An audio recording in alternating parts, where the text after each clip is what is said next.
Hey guys, welcome. I'm bringing you a channeled message for whoever needs to hear it. Not zodiac specific.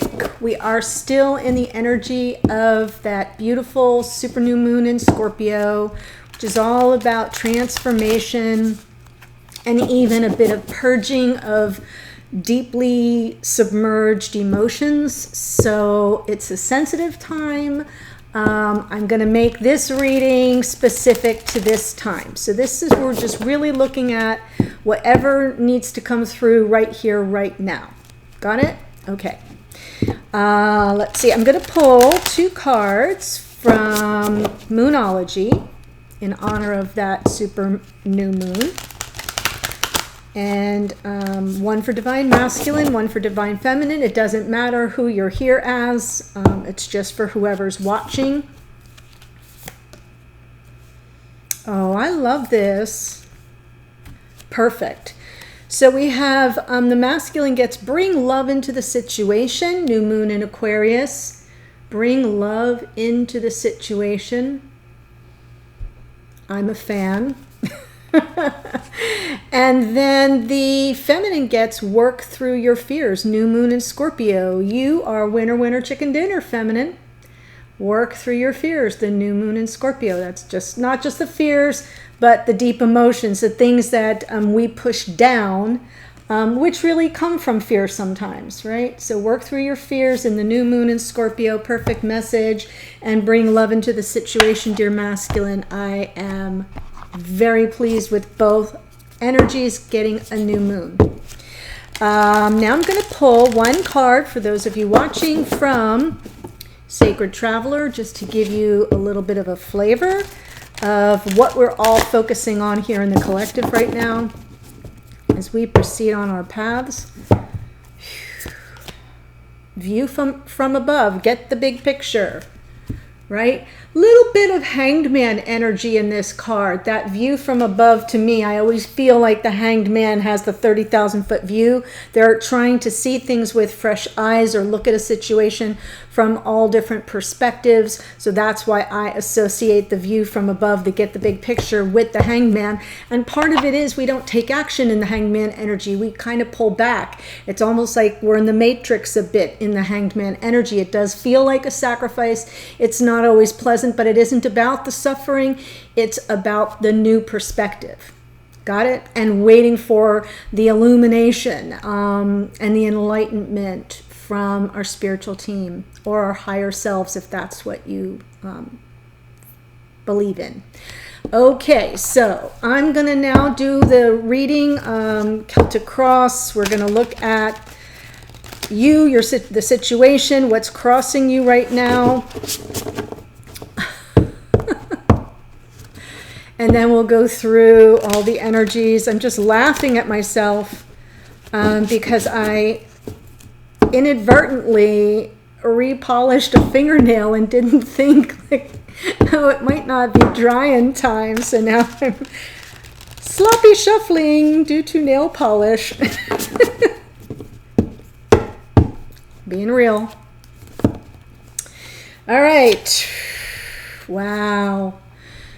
So the situation, the star, this is you, those of you watching, the energy of the star.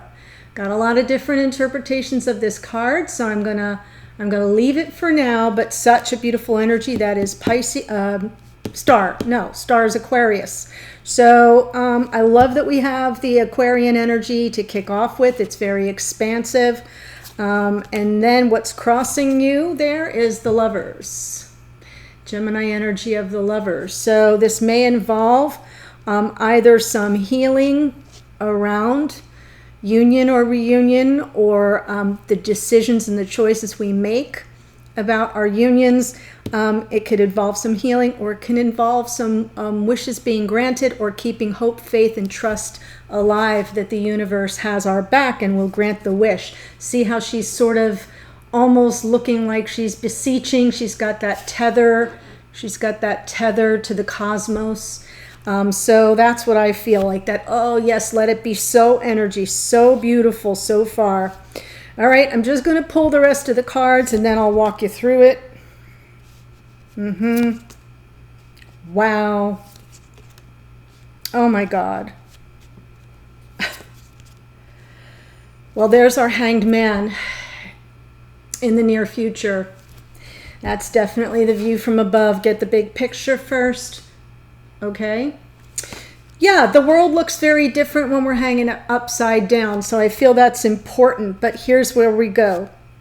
So the card below is sort of the energy. It's like within our subconscious realm. It's like when I pull from the bottom of the deck, right? It's things that are not in conscious awareness, but it's something that it's like our underlying feelings associated around this situation here. The Star and the Lovers. We get judgment, forgiveness, second chances, answering the call of this connection. So beautiful. Scorpio energy in the Judgment card. I will clarify everything, but I'm just going to walk you through the reading first. Recent past, we've got the Devil. All right, Capricorn coming through here. This can be karmic energy. It can be some shadow work, and that's very common in the new moon in Scorpio, is working with shadow. And then the rebirth, which is a lot of the Judgment, is sort of after the Death card, next comes the Judgment card. Both are Scorpio, so how appropriate. But there's like, we are feeling pulled. This is karmic energy. We feel pulled. We feel tied to something. Sometimes the Devil card is just a very simple, take a walk on the wild side. Like, don't be so serious. Notice how he's got his hand extended there, almost enticing, luring. But it's a more difficult energy as I look at the whole lineup here. So, or the whole spread, I should say. So I'm just going to put a pin in that for now. What is your goal? What are you consciously focused on? What do you really want? It's opposite than this below card, Ace of Cups. The intensity of this love cannot be denied. This is the once in a lifetime kind of a love. It's a divine gift of love, and it's just so beautiful. This also came out in the same position in the 11/11 reading I did. If you haven't seen that, you may want to watch that as well. And so then, of course, going forward, what can you expect? We've got some delayed energy, some delayed gratification, and the 30,000 foot view. Get the bigger picture. So I'm just going to stop right there for now with this deck, and let's do a little bit of clarification. All right? Sarai. So far, so good. And I move the cards around so I have room to clarify. So show me the star. I think I said Aquarius, Scorpio, Capricorn, Gemini, and Pisces. Wow. Just beautiful. 5 out of 6 cards are major arcana and the ace. This is a powerful reading today, guys. The star with the High Priestess. So the High Priestess is more Pisces energy. Yeah. You've got an inner knowing. I feel like we're all kind of using our intuition. We're all sort of connected to our higher selves, to our spiritual team. We're picking up all the signals, the signs, the symbols, the synchronicities. We're seeing the numbers. We're hearing the songs. We're getting the messages. We're seeing the same name over and over, whatever it is for you. And I've heard it all. So that's what's happening right here. But it also signals separation and no communication. She doesn't speak, right? Mainly because she doesn't have to. But it feels to me like the star energy is half keeping hope, faith, and trust alive in that the universe has your back and will grant the wish as you deal with this separation or the lack of communication. Woo! Yeah. See, that's the happily ever after card. So I do feel I'm picking up the star correctly as keeping hope alive. And moving through this period of no communication or separation by going on your intuition, really kind of centering yourself, connecting to your higher self, your inner wisdom, your inner knowing. And what's crossing all of this is the Lovers, the choice. The Lovers is a card of choice. It's Gemini. It's about it's not just choice. It's like coming home to self. We're always trying to find union within, but it's a choice about how you're going to proceed. It's got a little flavor of the Two of Swords in my estimation, because right here we've got Ace of Cups and we've got the Devil in the past. There's going to be a choice. Okay, you cannot have both. So yeah, Eight of Pentacles, focusing on a creative solution, head down doing the work, whether it's inner work, shadow work possibly, but the Eight of Pentacles is an apprentice card, focusing on a creative solution to this problem, to this dilemma or choice. Yes, there's been some manipulation here. Five of Swords would indicate it can be gossip, it can be sabotage, but in my opinion, it's kind of like someone who plays to win, you know? Winning at all costs is their only aim. And in that energy, everyone loses, right? Got it? So it just sort of feels as if you're working on a creative solution to a problem that involves some form of sabotage, manipulation, or gamesmanship in your connection. Yes, there's the star underneath. So I'm getting confirmation on this. Trying to work through it with hope. And underneath, there's some need for healing for sure. That feels like there's a need for healing around that Five of Swords, since it's coming up underneath. It's, you know, maybe not your immediate focus, but it needs to take place. Work on your healing. Okay, so underneath we have the Judgment, the card below. Underlying feelings associated with this. Yeah, will you have that forgiveness and second chance? Will they answer the call of the connection? Nine of Swords is all that anxiety. It's really pushed down here, though, I feel. This is worry, stress, your mind in overdrive, unable to sleep or concentrate or focus on much else. As you kind of work through unconscious, yes, look at this, all this emotional overwhelm, confusion. These two cards together, I'll just say it, to me, I'm not diagnosing anybody, but you'll know it if it speaks to you. This can be clinical levels of anxiety and depression, and we're certainly living through very stressful times, and there is a lot of isolation and worry and loneliness and fear, a lot of change, a lot of instability, economic instability. So if you or the person you are dealing with or are involved with are having these levels of anxiety and depression, I'm just mentioning it, it's coming out here in the cards, but otherwise it's all this anxiety and emotional overwhelm around the second chance, the forgiveness, or answering the call of this connection. There it is. Can't make it up. Yeah. So much karmic energy here. This feels dark to me. This feels very dark to me.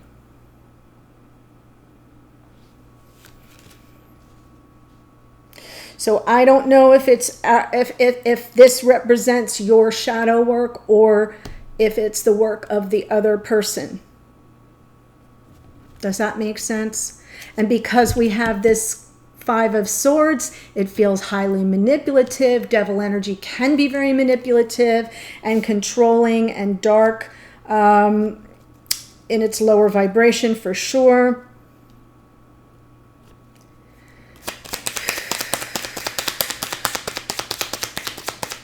Show me the devil in the past, please.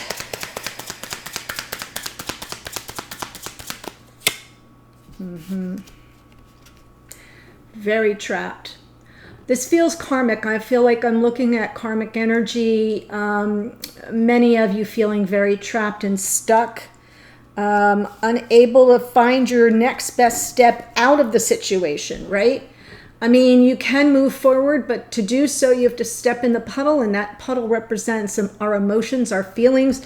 So to some degree, you're overthinking things and just trying to find your way forward, but not yet ready to go into the depths. That's what the new moon in Scorpio is about. So I hope you'll consider, releasing your fear, dear feminine, if you are here as a feminine, to find your way out of this. I know that you want to. I can see that in the Ace of Cups. There's the Lovers. Holy Hannah, right? So, for some of you, I feel like you are involved with a karmic partner and you can't figure your way out. And you've got to choose. Lovers out twice here. So it's going to be a bit of a solitary journey. There's the Virgo energy of the Hermit underneath. I feel it's thrown you into a solitary journey. I think it's thrown you into that energy of the Hermit. That was underneath. So, okay, so I don't know how to get out of this, but I know that I've got to do a lot of work on myself. That's what the Hermit tells me, that to some degree, even though you couldn't find your way out and felt somewhat trapped or controlled by this energy, underneath there was like this effort, even at the subconscious level, to kind of examine yourself, do a lot of personal growth, work on yourself, because there wasn't really much else for you to do while trying to figure your way out of this situation, or trying to decide, choose, am I going to stay in this or am I going to opt for an Ace of Cups? That's the goal. That's what you're really trying to manifest. That happily ever after, and the Ace of Cups, a once in a lifetime kind of love, the love of a lifetime. Wow. Yeah, Tower comes out because, like, nobody wishes for the Tower, but in a way I kind of feel we are. I feel like this Tower comes in to wipe out something that is not stable, that is not sustainable. This Devil energy is not sustainable. It's just not sustainable.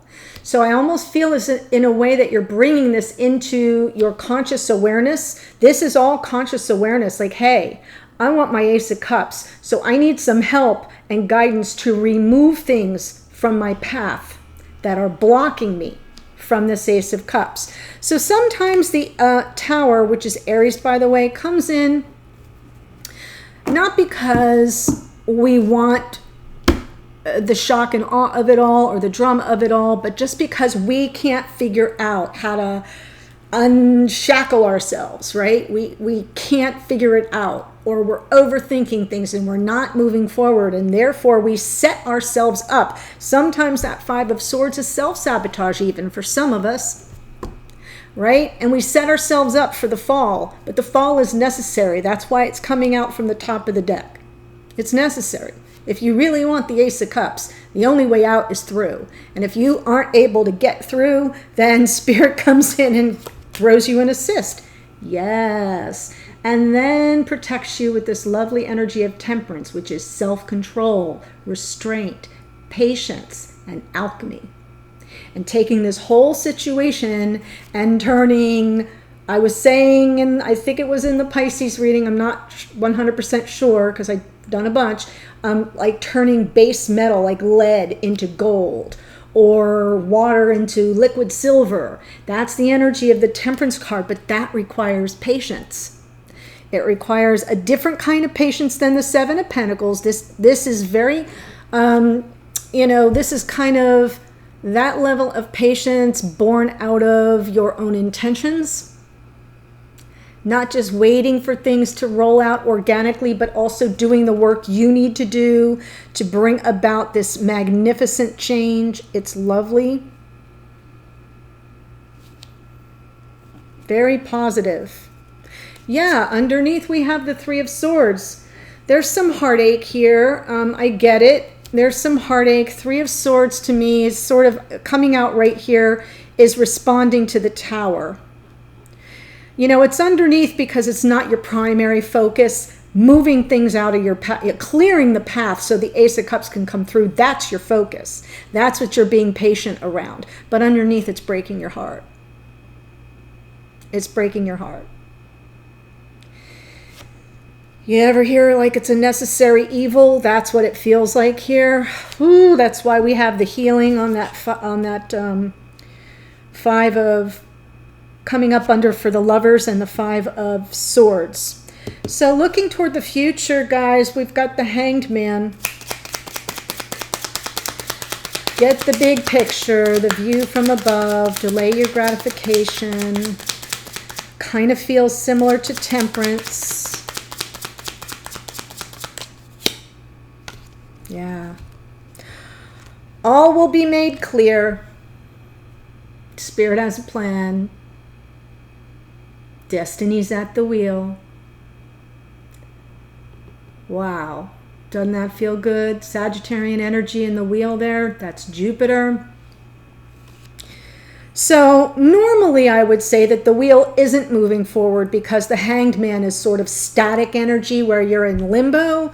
But I feel it bodes well. It's almost as if to say this period, this status of being in limbo and not really moving forward is what's going to bring the fortune in, what's going to bring in the good luck, what's going to bring in what's destined to find you, this Ace of Cups, right? So whether it's within the connection you're already in, or whether you're just trying to alchemize some shadow energy, some toxicity within your connection, and that's what has to go, or whether you're trying to extricate from a karmic partner and invite in your soulmate or your twin, whatever it is, this Hanged Man energy in the future is going to help you get there. So I love that her, she's kind of grabbed onto her foot there. One hand reaching and the other hand holding her ankle. And it's almost as if to say, you're okay. You're not going to fall, right? Destiny has something much more powerful in store for you. So it will be worth the wait. Just beautiful. Yes, it will. The Ace of Cups. All right, my loves, so beautiful reading. The rest of the reading, the link to the extended is below in the first sentence or two. Here's what I'm going to pick. I'm going to pick, the next cards are your advice from your higher self, spirit of the universe. What are you being advised to do? What action or inaction, right? It's just advice. The next card is the external influences. What's going on around you that's outside of your control that you need to know about. The next card out would be your hopes and or fears. We'll see what card comes out there and we'll explore your hopes and or fears. And then obviously the outcome, what can you expect to come of all of this? If we're not a fan of that, we'll pull some extra cards to see what you can do about that. I'm just going to say that. I look forward to seeing you there. And of course, all of it sort of, pertains to this part of the reading. So we'll do a lot of clarifying and we'll make sure that the messages are complete. Thank you for joining me. I hope this speaks to you and I look forward to seeing you on the extended or at a future reading. Take care, everyone. Bye.